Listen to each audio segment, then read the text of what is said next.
روزہ رکھنے سے پہلے آج نیت یہی کریں کہ مولا تعالیٰ یہ روزہ میرے تمام برے اعمال کے لیے کفارہ ہو جائے، یہ ڈھال بن جائے۔ جانتے ہیں آپ اپنے نفس امارہ کو روکنے کا سب سے بہترین آلہ بھوک ہے، بھوک۔ جتنا آدمی بھوک کے ذریعے سے اپنے نفس کو مار سکتا ہے دوسری کوئی چیز نہیں۔ آپ دیکھیں اس رمضان المبارک میں بہت ساری حلال چیزیں آپ کو حرام کر دی گئی ہیں، یعنی سحری سے لے کر افطاری تک۔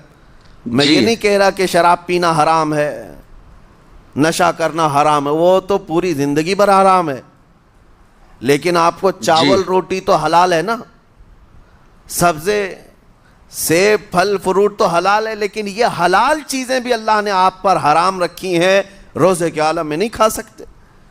سحری سے لے کر افطار تک یہ حلال لقمے، پانی تو حلال ہے، پاک ہے، لیکن آپ کے لیے روزے کے عالم میں حرام ہے۔ اسی طرح شادی شدہ مرد اپنی عورت کے ساتھ زندگی بھر کبھی بھی جماع کر سکتا ہے، رات میں سو سکتا ہے، لیکن حالت روزہ میں وہ حلال کام بھی حرام ہے، حلال کام بھی حرام ہے۔ اپنی عورت سے جماع کرنا حالت روزہ میں کیوں روکا گیا؟ کھانا پینا بھی حلال تھا، عورتوں کے ساتھ شباشی بھی حلال تھی، لیکن روزے کے عالم میں ان حلال چیزوں کو روکا گیا۔ تو آپ سوچ سکتے ہیں اس چیز کو، سوچ سکتے؟ وجہ یہ ہے کہ حلال چیزوں سے آپ کو روک کر بڑے حرام چیزوں سے بچانا مقصود ہے۔ آج اگر اپنے آپ میں اتنا کنٹرول کر لے جاؤ کہ چند حلال چیزوں سے دن بھر بچ سکتے ہو، انشاءاللہ رمضان کے بعد بڑی حرام چیزوں سے بھی اللہ آپ کو محفوظ رکھے گا۔ میرے عزیزو، برا ہے ان لوگوں کا جن کو میرے آقا صلی اللہ تعالیٰ علیہ وسلم نے دعائے ہلاکت فرمائی ہے۔ اس سے بدنصیب کوئی ہو سکتا ہے جن کے لیے رسول رحمت صلی اللہ تعالیٰ علیہ وسلم کی دعائے ہلاکت ہوئی ہو؟ حضور صلی اللہ تعالیٰ علیہ وسلم ایک دن مسجد نبوی شریف میں تشریف لے جا رہے تھے، منبر پر آپ نے قدم رکھا، آمین کہا، پھر دوسرے زینے پر قدم رکھا، آمین کہا، تیسرے زینے پر قدم رکھا، آمین کہا۔ خطبہ مکمل کیا، صحابہ نے پوچھا یا رسول اللہ صلی اللہ علیہ وسلم ہر زینے پر آپ قدم رکھتے ہوئے آمین کس لیے کہہ رہے تھے؟ سنو، رسول پاک صلی اللہ علیہ وسلم ارشاد فرماتے ہیں کہ میں جب پہلے زینے پر قدم رکھا تو سید الملائکہ جبرائیل امین آئے اور دعا کرنے لگے۔ کیا دعا کیا؟ یوں کہا، یا رسول اللہ صلی اللہ علیہ وسلم وہ شخص ہلاک و برباد ہو جائے جو آپ کا نام سنے اور پھر اس کے بعد درود نہ بھیجے۔ حضور فرماتے میں نے آمین کہا۔ حضور کا نام سنتے ہی آپ کی زبانوں پر درود آ جانا چاہیے، اللہم صلی علی سیدنا محمد وآلہ وصحبہ وبارک وسلم۔ میرے آقا فرماتے ہیں دوسرے زینے پر قدم رکھا تو جبرائیل امین نے یوں کہا، یا رسول اللہ صلی اللہ علیہ وسلم وہ شخص ہلاک و برباد ہو جائے جو زندگی میں اپنے ماں اور باپ میں سے کسی ایک کے بڑھاپے کو پایا اور ان کی خدمت کر کے جنت نہیں حاصل کر سکا بلکہ ان کو ایسے ہی چھوڑے رکھا، ایسا شخص برباد ہو جائے۔ حضور فرماتے میں نے آمین کہا۔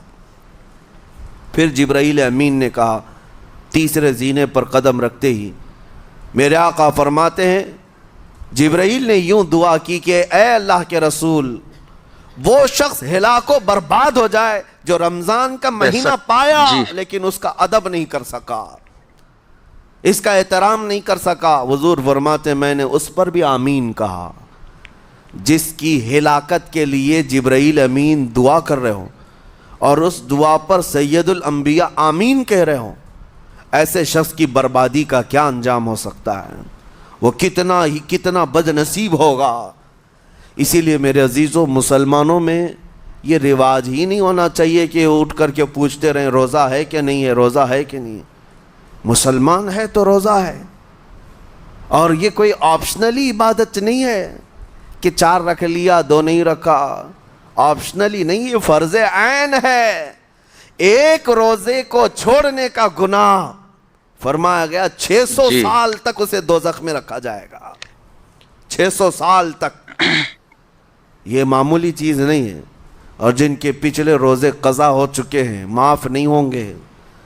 تھپڑ مار لیں گال پہ، توبہ توبہ کر لیں، معاف نہیں ہوں گے. توبہ تو کرنے کے ساتھ ساتھ قضا بھی کرنا ہوگا.